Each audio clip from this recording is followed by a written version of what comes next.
Ang basa ng ating kapalaran ngayon ay maaring tumutukoy sa iyo, o sa ibang tao, na kapareho mo na zodiac sign. Ito ay isang simpleng gabay po lamang. Tanging ang Panginoon lamang ang siyang nakakaalam sa magaganap sa ating buhay. Gawing gabay at libangan lamang. Tagalog Chinese Horoscope, September 12, 2023. Year of the Rat. Makakagawa ka ng pagkakamali nang hindi mo sinasadya. Sa halip na ma-disappoint at magmukmak sa loob ng silid ay bumangon at harapin ang pagkakamali dahil magagawa mo pa itong itama kung gugustuhin mo.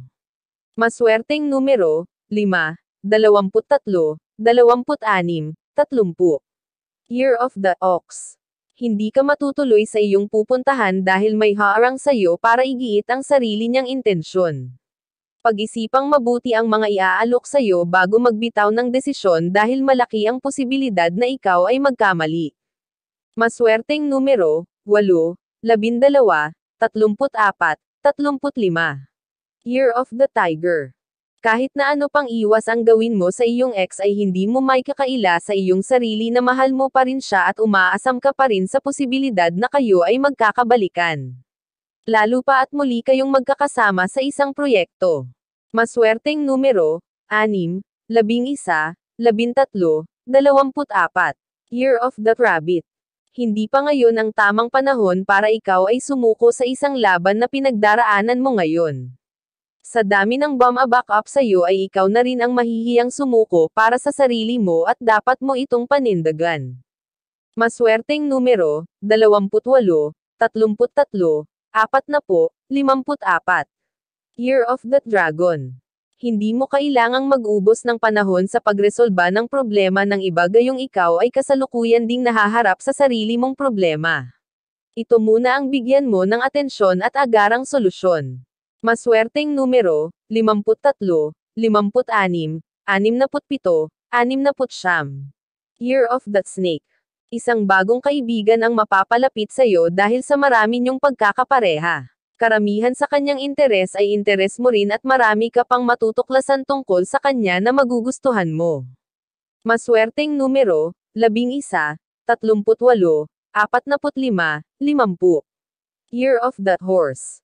Iwasan ang magsalita ng masakit sa iyong kapareha. Kahit hindi siya kumibo o wala kang marinig na reklamo mula sa kanya ay dadamdaman niya ang anumang hindi magandang salita na manggagaling mismo sa bibig mo. Maswerteng numero, 15, 20, 31, 40. Year of the Sheep. Ipagkikibit-balikat mo lang ang hindi magandang balita na makakarating sa iyo na may kinalaman sa iyong ex. Wala kang plano na mag-react sa anumang bagay na may kaugnayan sa kanya dahil naka-move on ka na. Maswerteng numero, 2, 14, 27, 32. Year of the Monkey. Makakatanggap ka ng text mula sa iyong ex. Hindi mo matitiis na hindi mag-reply sa kanya pero desidido ka na hanggang doon na lang kayo at hinding-hindi ka na makikipagkita pa. Makakaya mo itong panindagan. Maswerteng numero, 11, 39, 44, 65. Year of the Rooster. Magiging mailap pa ang swerte sa araw na ito. Huwag mawalan ng pag-asa dahil hindi magtatagal at dadalawin ka rin ng taong may bitbit na swerte para sa iyo at para sa iyong pamilya kaya kapit lang muna. Maswerteng numero, 23, 33, 56, 57. Year of the Dog. Dahil sa iyong pagmamadali ay may mahalagang bagay kang makakaligtaan sa inyong bahay. Wala ka nang magagawa kundi palipasin na lamang ang araw na wala ito sa iyo dahil masyado ka nang malayo para balikan pa ito. Maswerteng numero, 7, 18, 30, 42. Year of the Pig. Malilibang ka sa isang laro kaya naman ang mga gawaing iniatang sa iyo ay hindi mo matatapos dahil dito. Bigyan ng atensyon ang mas mahahalagang gawain kaysa sa mga bagay na wala namang maitutulong sa iyo. Maswerteng numero, 1, 2, 5, 6. Iyan ang Tagalog Chinese Horoscope. September 12, 2023. Maraming salamat.